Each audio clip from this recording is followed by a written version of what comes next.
Assalamu alaikum wa rahmatullah, que la paz y la misericordia de Dios les acompañe. Renovamos esa felicitación por este bendito mes de Ramadán, así que Ramadán Mubarak, feliz Ramadán y bienvenidos a la escuela de este mes, la escuela de Ramadán, el programa que queremos compartir ustedes un espacio y una mesa de conocimiento, de amor, de misericordia y también de espiritualidad para vivir juntos y en hermandad y en familia estos momentos tan especiales que estamos pasando este mes de la misericordia y de la solidaridad, que es el mes de Ramadán. Dice Dios Altísimo en el Sagrado Corán: en el mes de Ramadán fue revelado el Corán como guía para la humanidad y evidencia de la guía y un criterio. Corán 2:185, y también dice en el capítulo 97:01: por cierto que iniciamos la revelación del Corán en la noche del decreto. Son textos que hacen referencia a que el secreto de este mes, su grandeza, en una forma, en una especie de homenaje, de reconocimiento, en realidad es un homenaje y un reconocimiento al Sagrado Corán, al libro sagrado de los musulmanes, que es el libro de la guía, que los musulmanes creemos que es la guía para toda la humanidad. Vamos a hablar así de este tema, del Corán y su relación con este mes y la relación de los musulmanes con el Corán, tanto en el pasado y sobre todo en la actualidad, y sobre todo también con nuestros jóvenes, que muchos de ellos no saben leer el árabe, y el Corán es, lo vamos a ver en su definición, es la palabra de Dios en árabe. Así que damos la bienvenida en su nombre a nuestros compañeros y también invitados y a nuestro público. Empiezo por mi derecha, que es Sunna Tayammum.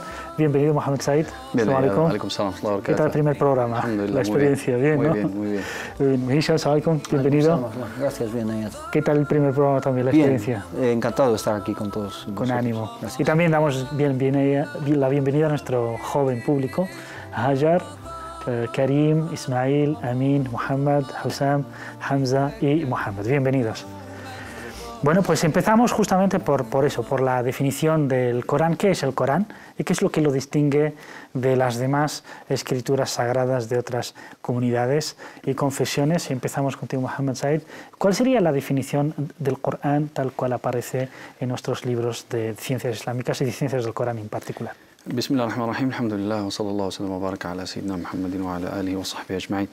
El Sagrado Corán para nosotros los musulmanes obviamente es nuestro libro sagrado, es el libro que le ha sido revelado a nuestro amado profeta Muhammad sallallahu alaihi wa alihi wa sallam. Nuestros sabios lo definen como la palabra de Allah, la palabra de Dios revelada al profeta Muhammad, revelada al corazón del profeta Muhammad sallallahu alaihi wa alihi wa sallam, memorizada por él y transmitida a sus compañeros, cuya recitación, esa palabra es un acto de adoración en sí, una palabra, como tú bien has recalcado, revelada en el idioma árabe. Inna anzalnahu Qur'anan arabiyyan, ciertamente lo hemos revelado en el idioma árabe. Allah subhanahu wa ta'ala eligió que sea revelado en ese idioma, y es un libro en sí, es un desafío, es un milagro para el profeta Muhammad sallallahu alaihi wa sallam en toda su sabiduría, en todo su conocimiento, en todas sus enseñanzas, en todas las pruebas, en todas las verdades, ¿no? En todas las desvelaciones que aporta, y a nivel de elocuencia, a nivel de material lingüístico también es un desafío para que alguien pueda aportar algo similar. Se compone de 114 capítulos memorizados por el profeta Muhammad sallallahu alaihi wa sallam, escritos en su presencia, memorizados por generaciones tras generaciones, y Allah subhanahu wa ta'ala prometió en su propio libro salvaguardarlo y protegerlo. Inna nahnu nazzalna dhikra wa inna lahu lahafidhun. Ciertamente hemos hecho descender ese sagrado Corán y seremos sus guardianes. Y es la última palabra de Allah subhanahu wa ta'ala para toda la humanidad, para todos los seres, digamos, porque es para los seres humanos y los genios, en realidad, como viene mencionado en el sagrado Corán. Y es un libro muy importante para nosotros porque abarca todas nuestras necesidades, todo lo que necesitamos para desarrollar nuestra práctica religiosa, todas las respuestas a nuestras preguntas, nos marca el camino de la verdad. Es como lo describe Allah en el Sagrado Corán a través de diferentes nombres, es el criterio, es la guía, es el argumento, es la palabra, es el recuerdo, es la cura, es la exhortación, es la luz.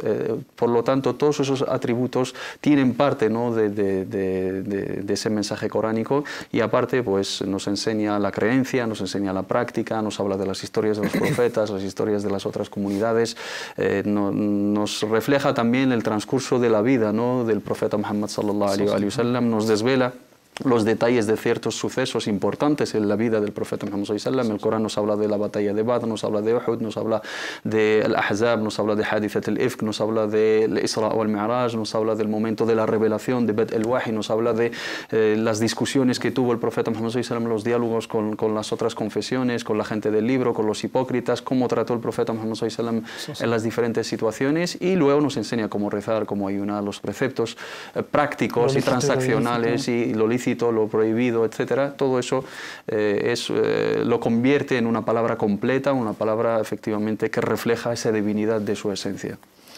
Claro, por eso es, digamos, tan importante para los musulmanes, pero al mismo tiempo, desde fuera, yo me hago una pregunta, como si no fuera musulmán o no supiera nada, ¿qué es lo que lo distingue del resto de los libros sagrados de las diferentes confesiones y religiones? Pues desde un punto de vista musulmán lo distingue el ser, digamos, el sello de los mensajes divinos. Para nosotros como musulmanes es el último mensaje de Allah, que no es lo mismo que el único mensaje de Allah. De hecho, el Corán digamos, confirma otros mensajes recibidos por otros profetas, otros mensajeros, como el mensaje recibido por Jesús, que la paz sea con él, que es el Evangelio, el mensaje recibido por Moisés, que la paz sea con él, que es la Torá, o el mensaje recibido por Daud, que es Zabur o los Salmos, o otros mensajes, Suhuf Ibrahim, las escrituras de Abraham, que la paz sea con él, y no descarta otros mensajes que se hayan revelado en otros sitios. El Corán no es que entre en un choque con los demás mensajes, sino que reconoce que los demás mensajes o tienen sin duda un origen divino, o cabe la posibilidad de que hayan tenido un origen divino, hablando de otras religiones grandes del mundo.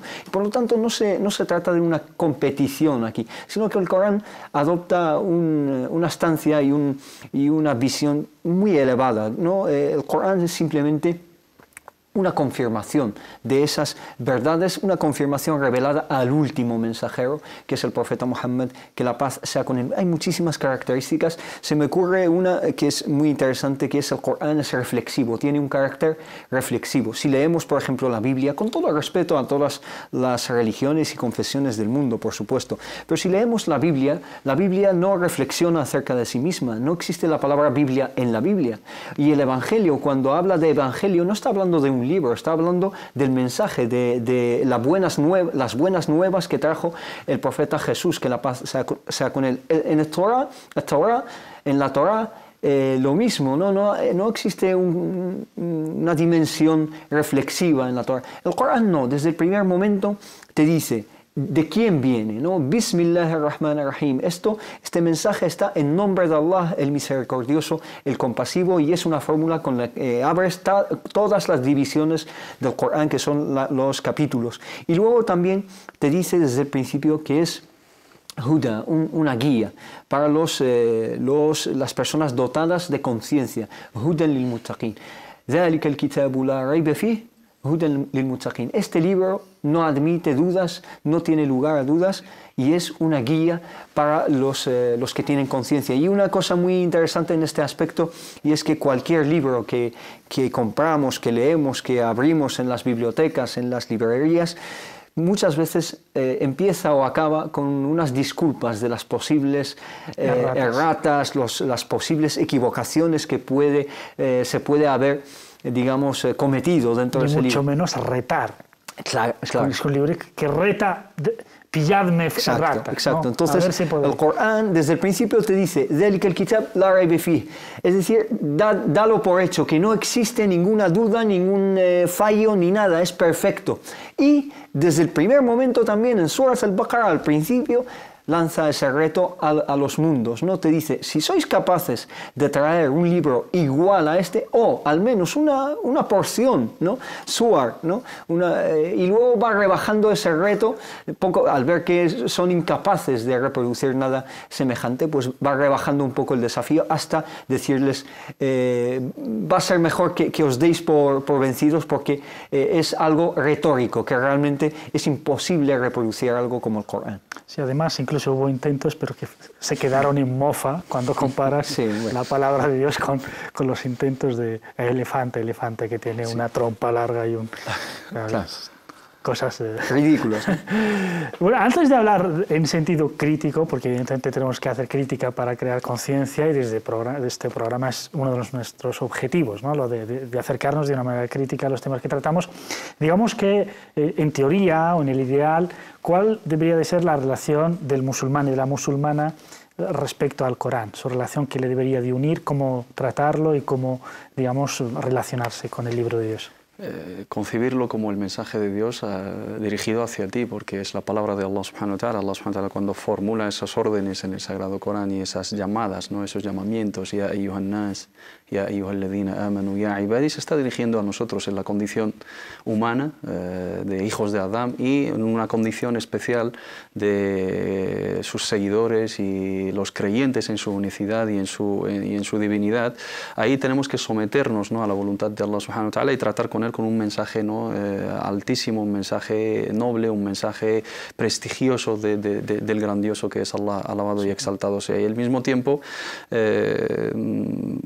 tener presente nuestra misión hacia ese Sagrado Corán. Allah subhanahu wa ta'ala en el Sagrado Corán nos dice: Kitabun anzalnahu ilayka mubarakun liyadabbaru ayatihi. Tiene un objetivo, es una guía, pero tiene una finalidad, que esas aleas no son versículos para salmodiar, no son versículos para tener en un libro ahí recogido en un tomo y tenerlo de adorno. No es para tenerlo como un amuleto, colgándolo en nuestros coches o en cuadros, o tenerlo en nuestras bibliotecas, o llevarlo en portadas de nuestras redes sociales, etcétera, sino va más allá, para que lo reflexionen los dotados de intelecto, las personas que reflexionan, las personas que hacen autocrítica, las personas que asimilan ese mensaje divino y buscan la guía en sí, para que inshallah ta'ala se encaminen en el camino del taqwa y en el camino de la adoración de Allah subhanahu wa ta'ala. Los musulmanes tenemos que ser, creo lamentablemente, no somos conscientes de la importancia del Sagrado Corán para nuestras vidas.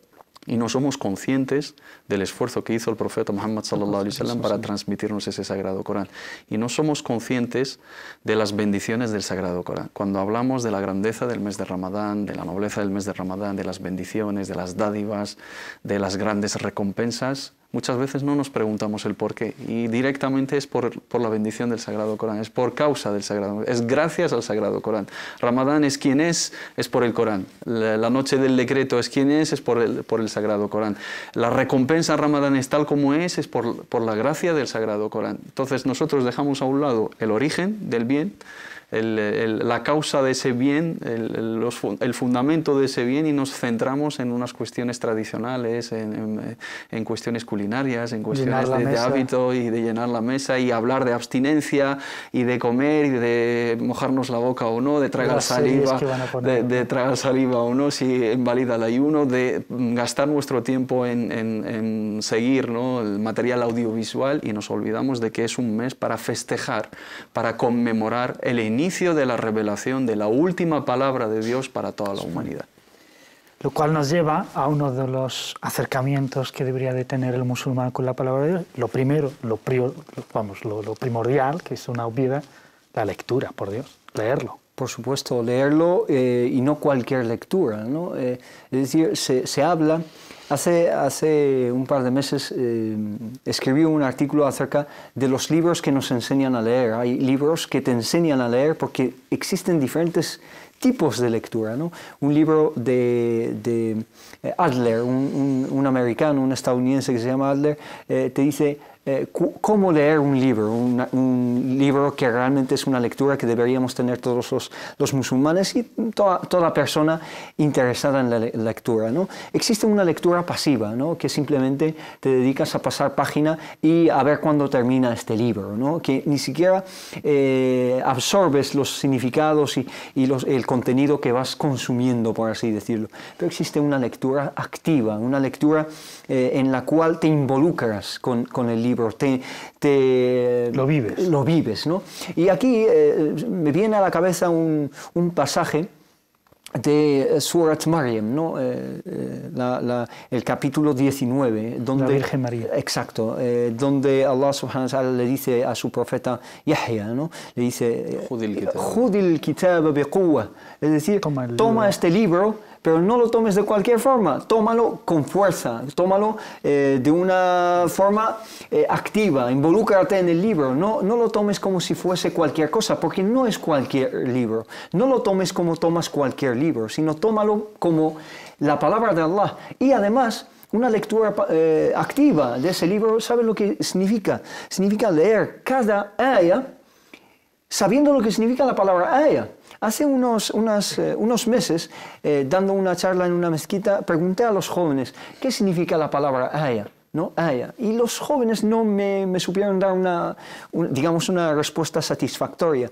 Aya significa un fenómeno milagroso en sí, es decir, un pasaje milagroso en sí. Entonces no lo tomes como cualquier pasaje, tómalo como si tu vida dependiese de ese pasaje, como si tu salvación depende de ese pasaje. Y lo que se aplica al Corán se puede aplicar al dhikr. Y el Corán es dhikr también, porque uno de los nombres del Corán es el dhikr. Y lo que es aplicable al Corán y el dhikr es aplicable en el dua. Y el Ramadán es el mes del dua por antonomasia, ¿no? Por excelencia. Y por lo tanto en nuestro dua, en nuestro dhikr, en nuestra lectura del Corán, tenemos que concentrarnos y mentalizarnos como si nuestra salvación y nuestra vida y nuestra supervivencia dependiese de esa súplica y esas palabras y, por supuesto, esas aleyas que estamos leyendo, ¿no? Desde luego, esa sería la lectura ideal de reflexionar, de tadabbur, ¿no? de pensar. Antes de pasar hacia la recitación también, en la importancia del tajwid, de hacerlo de forma correcta, me gustaría pasar a nuestro público. Me gustaría preguntaros ¿cómo es vuestra relación con el Corán? ¿Lo podéis coger en árabe? Porque muchos de vosotros o habéis nacido aquí o habéis venido muy pequeños y evidentemente hay gente que tiene dificultades de leer el árabe. Entonces, ¿quién por ejemplo no sabe árabe? ¿O leerlo en el Corán? No sé. Que no puede coger, que no sabe.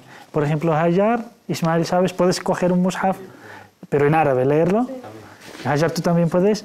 ¿Qué dificultades encontráis a la hora de coger un mushaf? Por ejemplo, el mismo Ismael, a ver qué nos dice.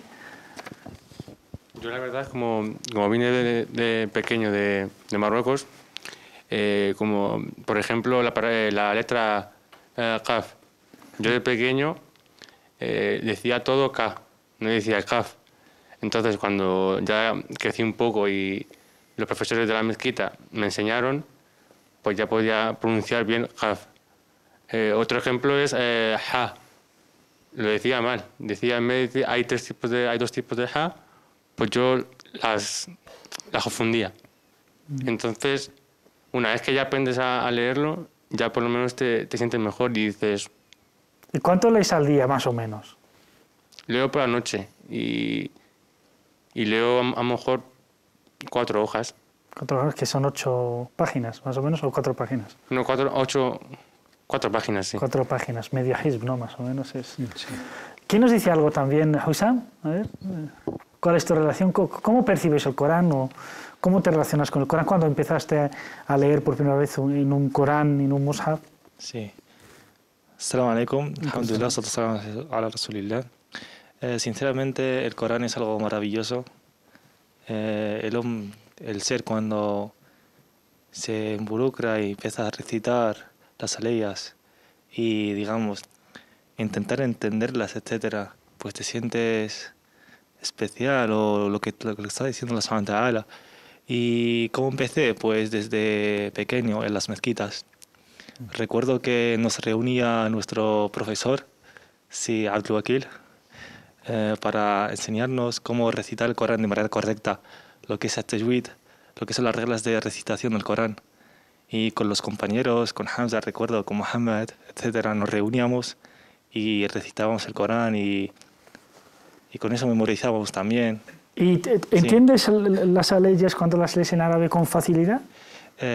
Sinceramente cuesta un poquito, ¿vale? Porque son, digamos, conceptos o palabras que necesitas tener un amplio conocimiento sobre lo que son, lo que es din, etcétera. Pero por encima sí se puede entender un poquito, pero no del todo. ¿Cuál es la importancia de la lectura? Fundamental, porque es la entrada hacia la reflexión, ¿no? Para poder reflexionar y meditar e interpretar ese Sagrado Corán lo tenemos que leer. y hemos dicho la definición del Sagrado Corán, esa recitación en sí es un acto de adoración, entonces implica unas condiciones, implica una estructura, implica unos requerimientos, implica una práctica, y el Corán en su esencia fue revelado recitado. Esa es otra de las características del profeta Muhammad sallallahu alaihi wasallam. Dice: "Inna Allah yuhibbu an yuqra al-Qur'an ghaddan tariyan kama unzil", y Allah en el Sagrado Corán dice: "Warattalnahu tartila, alladhina yatluna kitab Allah haqqa tilawatihi ulaika alladhina yu'minun". Uno de los signos de creer en la palabra de Allah y valorar la palabra de Allah es recitarlo bien, es dedicarle ese tiempo, y en sí está recitado, fue revelado al profeta Muhammad sallallahu alaihi wasallam recitado. Sacarlo de esa esencia, de esa naturaleza natural, ¿no? Incorporada al Sagrado Corán, que es la recitación, es faltarle de entrada el respeto a la palabra de Allah. Y el Corán lo necesitamos no simplemente para reflexionar, para recitar a Allah subhanahu wa ta'ala, de alguna manera para mantener nuestra relación viva con el Sagrado Corán de manera obligatoria, lo ha incluido en la oración. En la lengua en la que fue en la lengua en la que fue revelado, porque, buen inciso, ciertas cosas en la oración puedes llevarlas a cabo en otro idioma. Las súplicas, por ejemplo, puedes pedirle a Allah subhanahu wa ta'ala en cualquier idioma, en inglés, en francés, en español, pero tú no puedes recitar el Sagrado Corán sino en árabe. No puedes recitar Surat al-Fatiha sino en árabe. Implica aprendizaje del árabe y implica saber recitar la palabra de Allah subhanahu wa ta'ala, y en sí tiene muchísima recompensa. Cuando el profeta Muhammad sallallahu alaihi wasallam nos dice: "Man qara'a harfan min kitabillahi falahu bihi hasana wal hasanatu bi'ashri amthaliha", aquí nuestros sabios nos dicen, aquí no es mutlaq al qira'a, no es cualquier lectura, como dijo el hermano Hisham. Aparte de la lectura reflexiva, una lectura de profundizar en sus significados, una lectura bella, una lectura embellecida, de ahí viene la palabra tajwid. Nuestros sabios, a la hora de elegir un término para esa ciencia, han elegido el tajwid, que viene del tahsin, de embellecer algo. Podrían haber asignado cualquier otro término no convencional, pero han ido a la palabra, porque el profeta Muhammad sallallahu alaihi wasallam nos dice: "Hassinu, zayyinu al-Qur'an bi aswatikum", de calidad, ¿no? De calidad, darle belleza a ese Sagrado Corán. Y efectivamente, escuchado y percibido a través de una bella recitación, el mensaje cambia. Desde luego ayuda a meditar el Corán y a reflexionar. La buena recitación es una buena ayuda a que te llegue la belleza del mensaje del Sagrado Corán. Muchas personas no entienden árabe, y muchos jóvenes musulmanes no entienden bien árabe, pero cuando están escuchando una bella recitación, y una recitación melodiosa, una recitación interpretativa, digamos, si se puede decir, una qira'a tafsiría, como denominan nuestros sabios, una recitación que en sí ya incorpora la interpretación, porque refleja los significados y las escenas coránicas por las cuales está pasando el recitador, hace emocionar al oyente, hace emocionar al que está escuchando la palabra de Allah subhanahu wa ta'ala, y le llega el mensaje de otra manera. Además, evidentemente, leyendo 4 páginas, por ejemplo, son cientos, por no decir miles de letras, y cada letra son 10 hasanat, y una gran recompensa. El paso siguiente de la relación del creyente con el Corán, y justamente para poder rezar con ellas, pero también para muchas otras cosas, es emprender un poco el camino hacia de la lectura a la memorización. Es muy importante tener, si no el Corán entero, que es lo ideal, la máxima parte posible.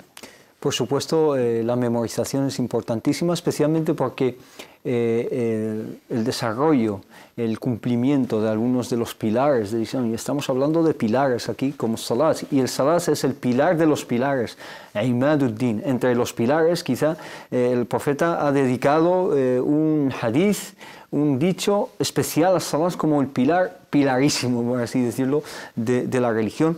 Entonces, básicamente depende de la memorización del Corán o parte del Corán, es decir, del Fatiha o Qasar Suwar, es decir, los capítulos más cortos, ¿no? Para poder recitarlos durante la oración. Por desgracia, nuestra relación con el Corán se ha deteriorado, ¿no? Especialmente en una época de mucha industria del entretenimiento, ¿no? El Corán ha sido durante muchísimo tiempo un acompañante indispensable. Incluso en las familias, el primer hijo, el primogénito, se dedicaba a la memorización del Corán como tradición en muchas sociedades. ¿Por qué? Porque el padre o la familia consideraba que si un hijo suyo se dedicaba a la memorización del Corán, ese hijo traía, digamos, honor y bendición a la familia, y por lo tanto se daba un lugar al Corán en la familia como un miembro más de la familia, ¿no? Y hoy en día, por desgracia, se ha abandonado esa faceta en gran medida.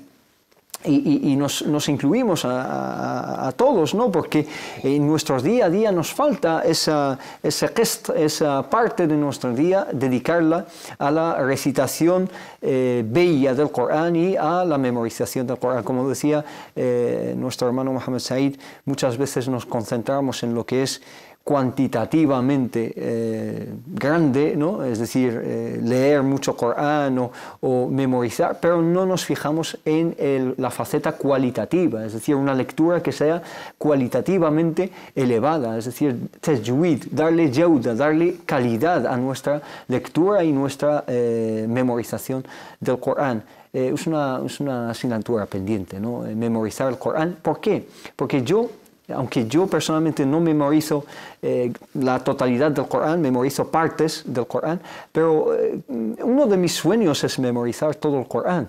Y uno se pregunta por qué, especialmente un no musulmán, se puede preguntar por qué esta obsesión con memorizar el Corán. Es que el Corán es un acompañante. Si lo memorizas todo, te acompaña. Estás solo y estás acompañado por el mejor discurso. Estás manteniendo un diálogo con Allah subhanahu wa ta'ala en tu solitud, en tu soledad, ¿no? Incluso estando solo, tienes presente el discurso de Allah subhanahu wa ta'ala. Y qué honor y qué privilegio mayor que la presencia del discurso de Allah subhanahu wa ta'ala en mi vida, ¿no? Antes hablamos de la definición del Corán, hemos dicho sus características, también en comparación con los demás libros. Dentro de esa comparación, claro, sí. La memorización. La memorización es una de las distinciones, es que difícilmente te puedes encontrar, en absoluto. Bueno, por no mencionar a nadie, no falta respeto a nadie, difícilmente puedes encontrar a gente que memorice la exacta totalidad de su libro sagrado, pero los musulmanes son millones de quienes con memorizan. Con los puntos y los sí, dónde parar, y dónde... Sí. Es verdad que la realidad es triste, pero la realidad ya está cenada, pero ahora hay un resurgimiento tremendo de generaciones que están memorizando. Lo hablaremos al final de este gran despertar de la conciencia musulmana, de que se está echando un poco los polvos fuera para tener esa relación directa con Dios y con la revelación. Tenemos lectura, tenemos memorización, que son importantes, pero lo clave, al fin de cuentas, es que el Corán se convierta en nuestra conducta, en el marcador de nuestro carácter, de nuestra vida. Ese es el objetivo final y esa es la práctica de nuestra primera generación. Los sahaba, como nos narran varios de ellos, Abdullah ibn Umar, Abdullah ibn Abbas, radiyallahu anhu, decían que en su metodología del aprendizaje del Sagrado Corán memorizaban y estudiaban 5 aleyas y no pasaban a las otras 5 aleyas hasta aprender todo lo que conlleva de enseñanza, todo lo que conlleva de creencia, todo lo que conlleva de práctica, llevarlo a la práctica, ejecutar, ¿no?, ese conocimiento y reflejarlo en su práctica diaria, y luego pasaban a la otra parte. Efectivamente, el Corán lo memorices, lo recites bien, lo embelleces con tu recitación, pero si no lo llevamos a la práctica, de nada sirve. Ahí está el ejemplo profético. Cuando nuestra madre Aisha le preguntan por los modales del profeta, por el carácter del profeta Muhammad sallallahu alaihi wa sallam, decía que ana khuluquhu al-Qur'an sallallahu alaihi wa sallam. Sus modales eran el Sagrado Corán. Querías ver el ejemplo coránico personificado, tenías que fijarte en el profeta Muhammad sallallahu alaihi wa sallam. Por eso algunos le han atribuido, ¿no?, el adjetivo, aunque no viene mencionado en un hadith, era un Corán andante, el profeta Muhammad sallallahu alaihi wa sallam, en el sentido de que personificaba, ejemplificaba los valores coránicos en su conducta, en su práctica diaria, en su trato con los demás. También es una asignatura pendiente para los musulmanes llevar parte, ¿no?, de los fundamentos del Corán, de las enseñanzas del Corán en nuestra práctica, y lamentablemente estamos haciendo un flaco favor a ese mensaje de paz, de misericordia. Hoy en día se habla de que el Corán es un libro violento, es un libro que predica la violencia, es un libro que llama al terror, es un libro que llama a la guerra, es un libro que desprecia a la mujer, es un libro que carece de valores humanos y misericordiosos y es todo lo contrario, pero lamentablemente es por culpa de la imagen que hemos reflejado esas enseñanzas coránicas. Hablando de la mujer y de la discriminación de la mujer, etcétera, tenemos a Hajar. ¿Cómo percibes, qué opinión te merece la práctica de los musulmanes en comparación con lo que les enseña el Corán o lo que quiere el Corán? A ver, bismillahirrahmanirrahim. Pues es que mucha gente, a mí me llega a decir en la universidad o en clase de que te estáis diciendo, o sea, la mujer tiene una mala imagen y me sacan ayats, ejemplos traducidos al español de que la mujer está maltratada por el hombre, de que parece que es una sumisa, no sé qué, no sé cuánto. Entonces, claro, ellos ya tienen una opinión diferente porque creen que tú, si haces lo que Allah te dice, en plan de que escuches la palabra y que no, ¿sabes lo que te quiero decir? O sea, que seas buena esposa y tal, lo van como un desprecio. Y yo, pues muchas veces me han discriminado en plan de que, es que claro, vosotros en el Corán vuestro Corán pone que tienes que ser sumisas a vuestro hombre, mientras que nosotros somos más libres y tal. Entonces ya, yo al principio lo estaba pensando y tal, y luego cuando volví al Corán y tal, conté que es totalmente diferente y no es verdad, porque la mujer, Allah le da un valor más alto y dice que es como un diamante que no tiene que enseñar la belleza a todo el mundo y tal, y muchas cualidades que son más bonitas que lo que la gente piensa realmente. Volveremos con la visión de los jóvenes, una visión crítica con la realidad, cómo valoráis la vida de los musulmanes en general y si es respetuosa con el Corán o faltamos mucho al Corán. Nos vamos a una pequeña pausa y volvemos con los jóvenes. Hasta ahora.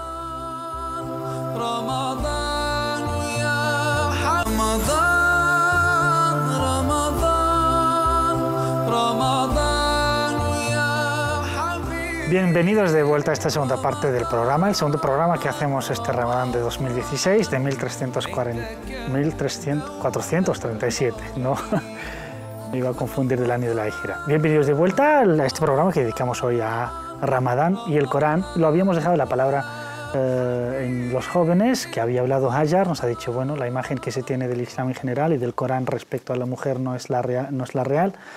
Y sigo transmitiéndoos la misma pregunta, os hago la misma pregunta. ¿Cómo veis la relación entre la realidad de la práctica de los musulmanes a título individual y también colectivo y lo que dice el Corán?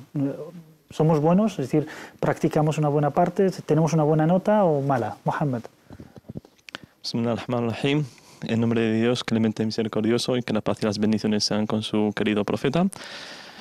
Hoy en día, lamentablemente, pues yo le daría una mala nota a los musulmanes con su relación con el Corán. ¿Les darías o nos darías? Les darías. En tercera persona, no en la primera de plural.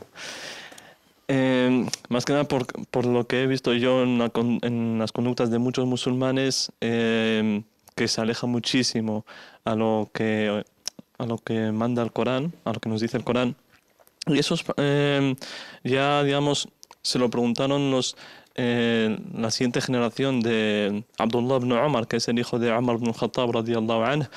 Le preguntaron por el Corán, entonces él les dijo que a nosotros se nos hizo llegar la fe antes del Corán, y a vosotros os llegó el Corán antes de la fe, y por eso pues lo rechazáis o lo tiráis como tiráis, digamos, la pieza mala de los dátiles, ¿no? La pieza que, digamos, o el dátil más barato, ¿no? Pudrida, o la más barata, se puede decir. Entonces, esa es la relación que tenemos con el Corán. Está muy lejos de nosotros, o lo tomamos como un simple libro, como cualquier libro que tenemos en casa, o a veces leemos otros libros más de lo que leemos en el Corán. Entonces es mi percepción de la sociedad hoy en día. Y a ver, arriba, Amin, tu impresión, tu valor. A ver, mi impresión es que sí, deberíamos de darnos una crítica. Pero yo lo que quería comentar es que, por ejemplo, me asombra mucho y me parece un milagro desde mi punto de vista que, por ejemplo, cuando leemos el Corán, pues fue revelado por Allah Ta'ala a su mensajero Muhammad sallallahu alaihi wasallam, y le fue revelado a él. Pero mientras tú lo lees, interpretas que está siendo revelado hacia la humanidad y a la vez interpretas que está siendo revelado a ti mismo y como que sientes una conexión entre tú y el Corán, y eso quería destacarlo. Pues muchas gracias. Hemos dicho, bueno, a mí me gustaría preguntaros sobre todo la clave que ha apuntado Mohamed Filali, que es, oye, en realidad el Corán está ahí, pero es que jamás hubo tantos Coranes en la historia como en la actualidad. Jamás hubo tanta facilidad de acceder al Corán en los móviles, las nuevas tecnologías, jamás hubo tantas traducciones. Es decir, incluso las exégesis que ha habido toda la historia ahora están en manos de una tablet, en manos. Sin embargo, la relación, digamos, pues dejamos mucho que desear. ¿A qué se debe?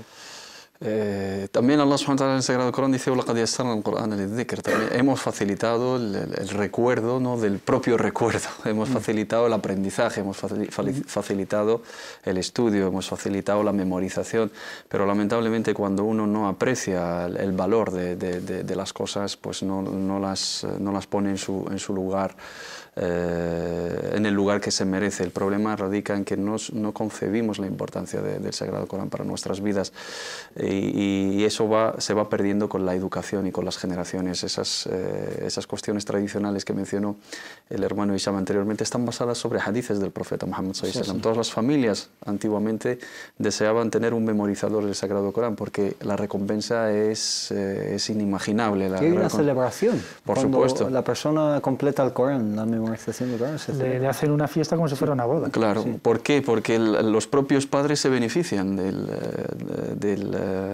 la memorización de su hijo. Dice el profeta Muhammad sallallahu alaihi wasallam, los padres de aquella persona que memoriza el Sagrado Corán el día del juicio final, Allah subhanahu wa ta'ala les otorgará unas vestiduras y unas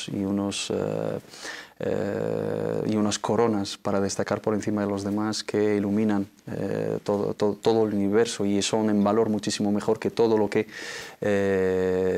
cuanto existe en este universo, ¿no? ¿Qué decir de aquella persona que ha memorizado el Sagrado Corán, que Allah subhanahu wa ta'ala le dice, los considera como su propia gente, ahlullahi wa khassatuh, ¿no?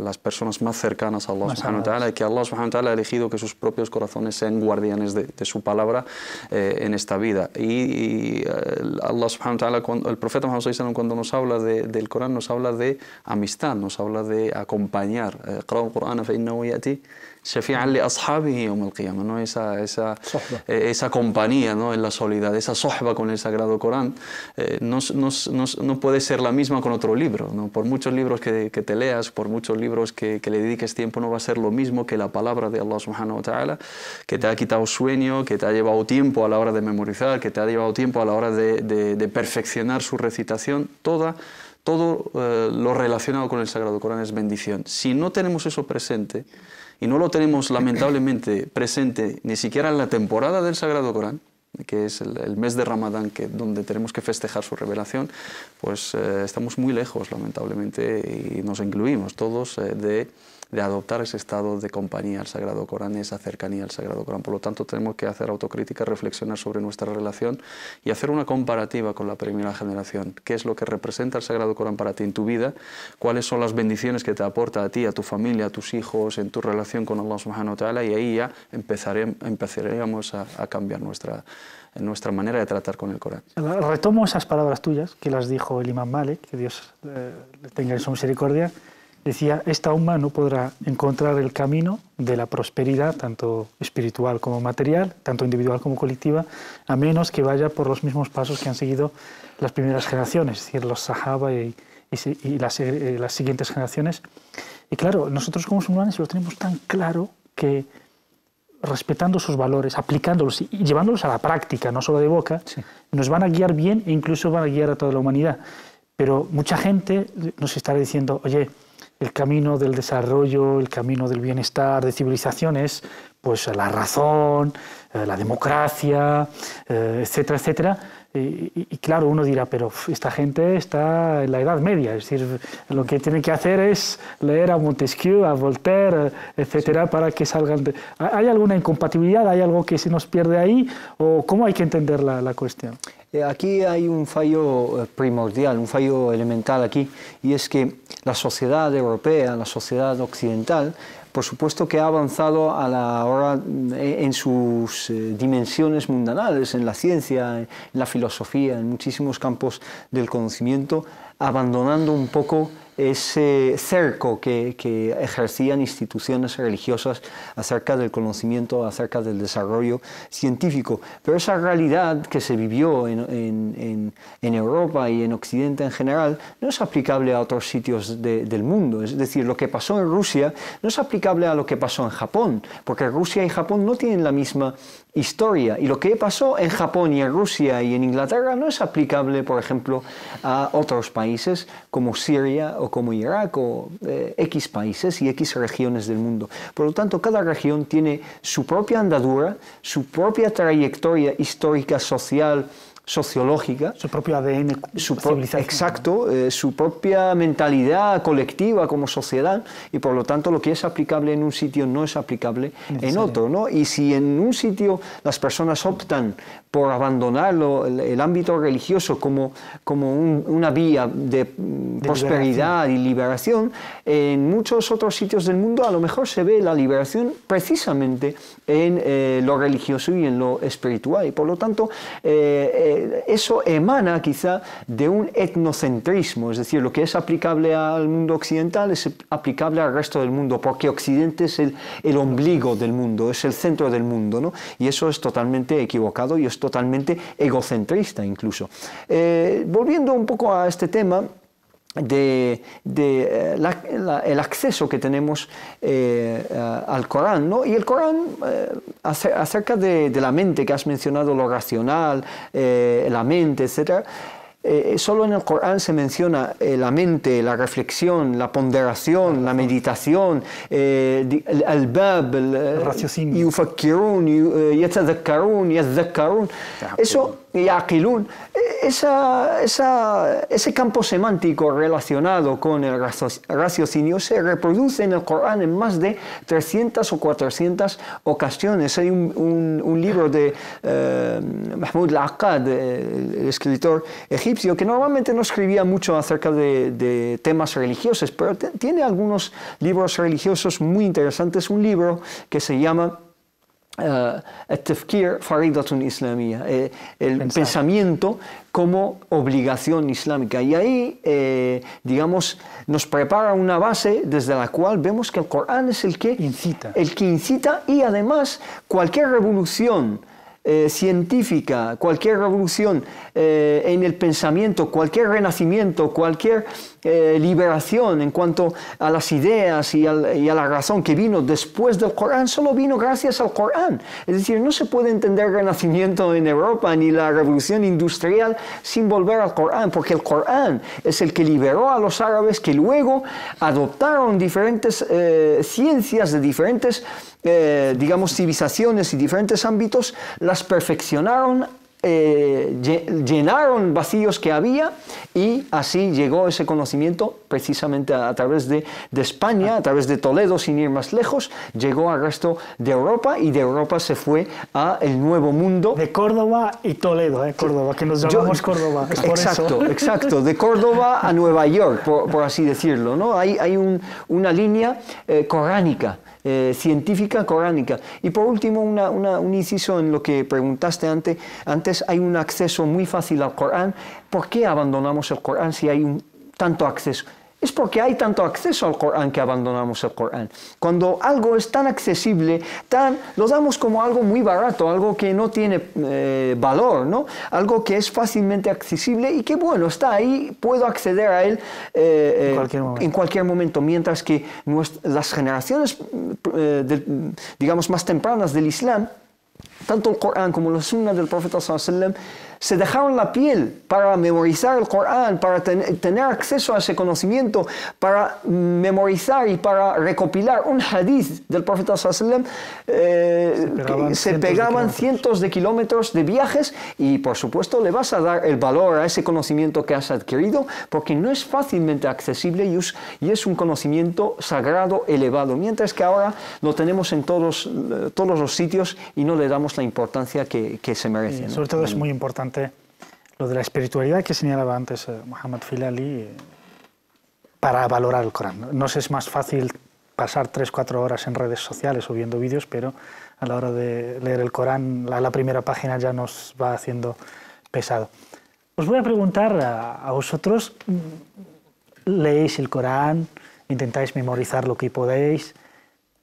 ¿No os supone un problema en vuestro día a día? En vuestro día a día en la calle, en la ciudad, con vuestros compañeros en el instituto, en la universidad, en el trabajo.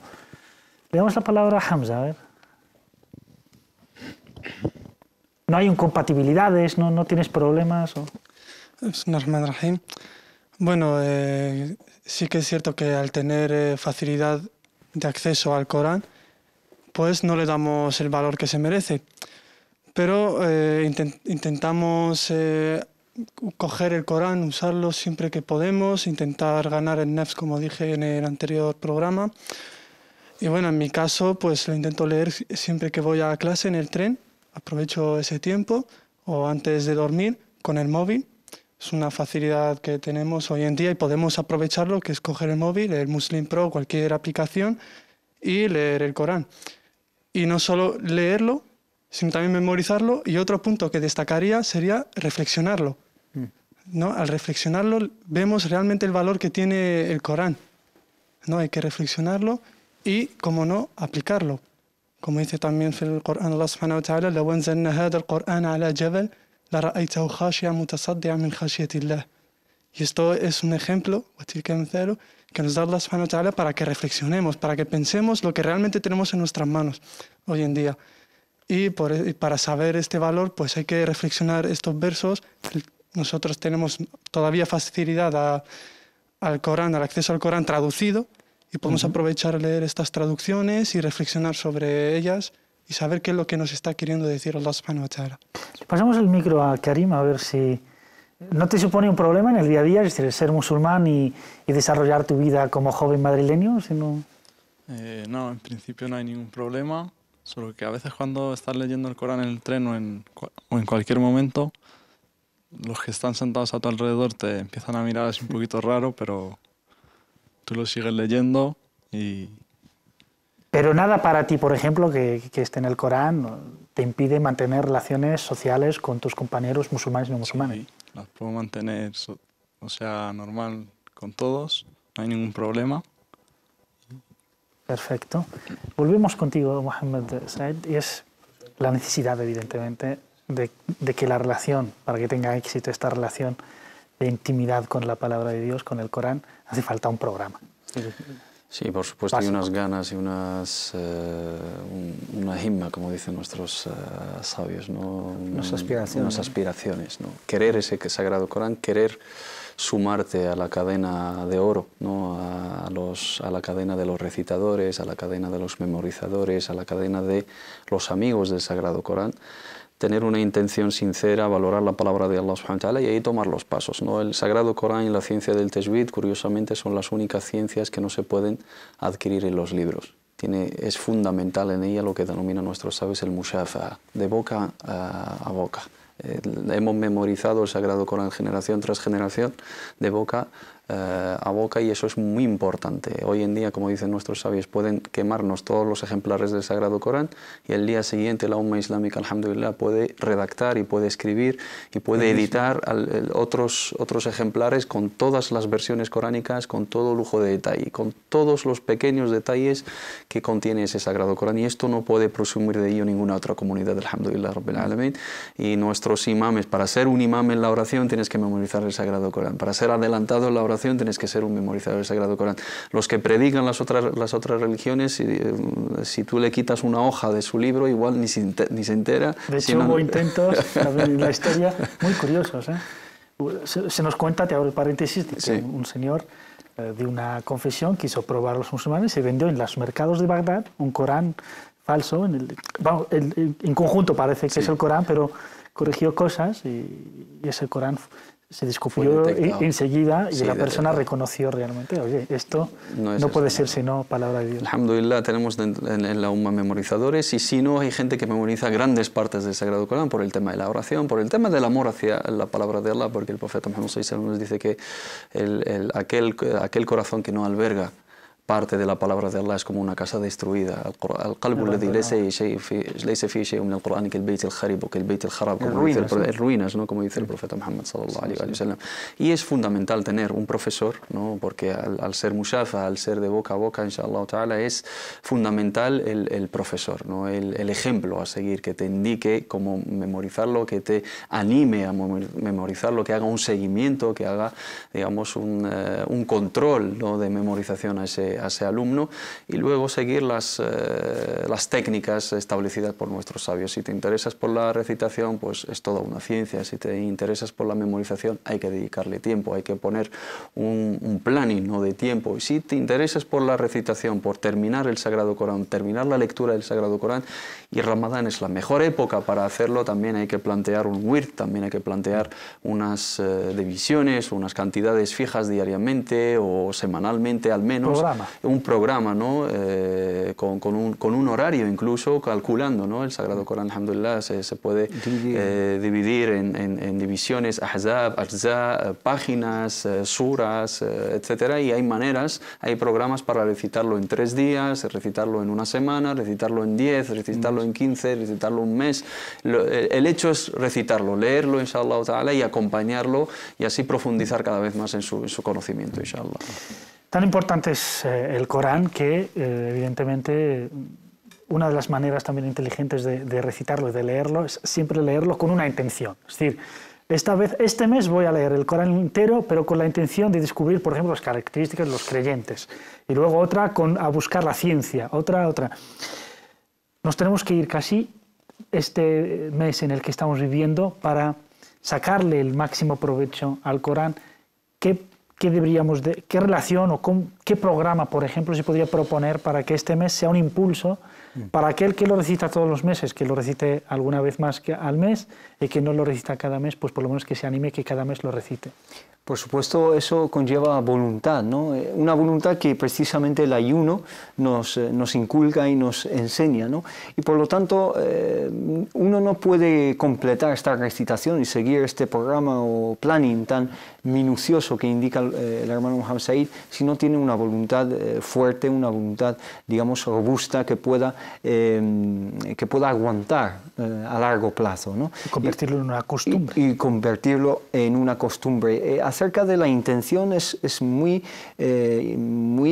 preciso hacer un hincapié aquí en la importancia de purificar nuestra intención a la hora de acercarnos al Corán, porque depende de nuestra intención si Allah subhanahu wa ta'ala nos va a ayudar en esa memorización y esa recitación del Corán. Es decir, si nuestra recitación y nuestra memorización parte de una intención pura y una intención adecuada, entonces Allah subhanahu wa ta'ala nos ayuda. Una intención muy buena es buscar hidayah, buscar huda, buscar la guía. Con ese dua que nos enseña el profeta sallallahu alaihi wasallam, Allahumma hdina wa hdi bina waj'alna sababan liman ihtada. Oh Allah, guíanos, guía a través de nosotros y muestra el camino de la guía a través de nosotros, y por lo tanto buscar y descubrir la universalidad del Corán. La universalidad del Corán. Como decía antes, el hermano decía que ese Corán que fue revelado al profeta Muhammad sallallahu alaihi wasallam, hoy en día, 1400 años después o más, lo seguimos leyendo y sentimos como si fue revelado a mí personalmente, con apellido, hoy en el siglo XXI, en España, en un contexto occidental, y me habla al alma, me habla a mí personalmente. Eso es universalidad. Y nosotros como musulmanes muchas veces menospreciamos el Corán pensando que es un libro que fue revelado a los árabes, que los no musulmanes no lo van a entender muy bien, que a lo mejor van a encontrarse obstáculos en su comprensión, pero es que hay valores en el Corán que son universales. Buscar esos valores que están ahí, que están omnipresentes en el Corán, el valor de la dignidad, el valor de rahma, la compasión, el valor de la hermandad dentro de la humanidad, el valor de el mensaje y la función y el propósito del ser humano como creación de Allah, muchísimos valores, el valor de la familia, el valor de la educación de los niños, muchísimos valores que son valores universales, que están en el Corán, y como jóvenes tenemos, como jóvenes que no nos supone el Corán ningún obstáculo para relacionarnos en nuestro círculo social, como indicaban ellos, pues si no nos obstaculiza el Corán, pues tenemos que inculcar a los demás también estos valores, decirles, escucha, este valor es que es un valor también mío, un valor universal, un valor coránico, un valor coránico que está ahí y muestra al mundo para ser un motivo de hidayah, como decía al principio, de guía para mí, y no solo para mí, no hay que tener esa mentalidad egoísta, sino para toda la humanidad, ¿no? Ángel quería hacernos una pregunta y con su pregunta nos vamos a despedir. Yo solo quería una pregunta que siempre tenía en duda, que si es cuando lees el Corán en español y en árabe, si tiene la misma importancia y el mismo valor y los mismos hasanats. Y luego solo quería un consejo pequeño, cualquiera, que para tener una rutina para leer el Corán, porque ahora en nuestros días con el estudio, con toda la universidad y todo, pues no tenemos tiempo y tal. De acuerdo, muchas gracias. Pues os paso la pregunta a los dos. El profeta Moisés, cuando habla de la recompensa en el Sagrado Corán, cuando dice man qara'a harfan min kitabillah, y lo especifica, dice la aqulu alif lam mim harf walakin alifun harfun lam, especifica la letra en árabe, y la recompensa es cuando lo leemos en árabe. Pero claro, meditar la palabra de Allah a través de leer la traducción o a través de leer un libro de exégesis, aunque sea en cualquier idioma, es dedicar tiempo a la palabra de Allah. Estamos también buscando conocimiento. La búsqueda de conocimiento es también un acto de adoración. Man salaka tariqan yaltamisu fihi ilman sahala Allahu bihi tariqan ilal jannah. Aquella persona que emprende un camino en busca de conocimiento, ese camino le llevará al paraíso. Recompensa tienes, pero no es la misma de la recitación. No es la lectura de adoración propiamente dicha. Esa es en árabe. En castellano es como búsqueda de conocimiento, etc. ¿Y qué consejo le darías para que tenga esa costumbre o esa asiduidad de que lea el Corán diariamente, por ejemplo? Un ejercicio muy sencillo, que es sentarme conmigo mismo y enumerar y clasificar y hacer un ranking de mis prioridades en la vida. Si el Corán figura entre mis prioridades, entonces le daré y le dedicaré tiempo. Si no está entre mis prioridades y el deporte o el fútbol, un partido de fútbol, por ejemplo, o sentarme con los amigos en la plaza del pueblo de la ciudad, está por encima, o el Facebook o las redes sociales está por encima del Corán, lógicamente no le voy a dedicar su tiempo, ¿no? Y empieza por poco. Es decir, 10 minutos es suficiente y luego con ese amor, 10 minutos se pueden convertir. Hay que recordar que hay entre los compañeros y sobre todo los sabios, había quien terminaba el Corán en Ramadán 2 veces al día. No, eso yo lo es para hago. que nos animemos. Sí, lo sé. Sí. Digo que la asiduidad, el amor a la palabra de Dios, que muchos en Ramadán, justamente, incluso el imam Abu Hanifa, por ejemplo, lo recitaba 2 veces el mismo día durante los 30 días y cerraban absolutamente todo, incluso la búsqueda del conocimiento, incluso la exégesis, el derecho y sus ciencias, y se dedicaban exclusivamente al Sagrado Corán. Estamos fuera del tiempo, pero adelante. Sí, no, una cosa ahí es que no queremos pintar un panorama negativo a la gente. Hay indicios esperanzadores, muchos jóvenes que se están dedicando a la memorización del Corán, y es algo muy positivo también. Desde luego. Pues muchas gracias, Hajar, Karim, Ismail, Amin, Muhammad, Hussam, Hamza y Muhammad. Muchas gracias, Mohamed Said. Muchas gracias, Hamza. A vosotros, y a ustedes, muchísimas gracias por estar ahí un día más. Volvemos la próxima semana con otro programa con Ramadán, la escuela de Ramadán. Hasta entonces, muchas gracias y que la paz les acompañe. Assalamu alaikum.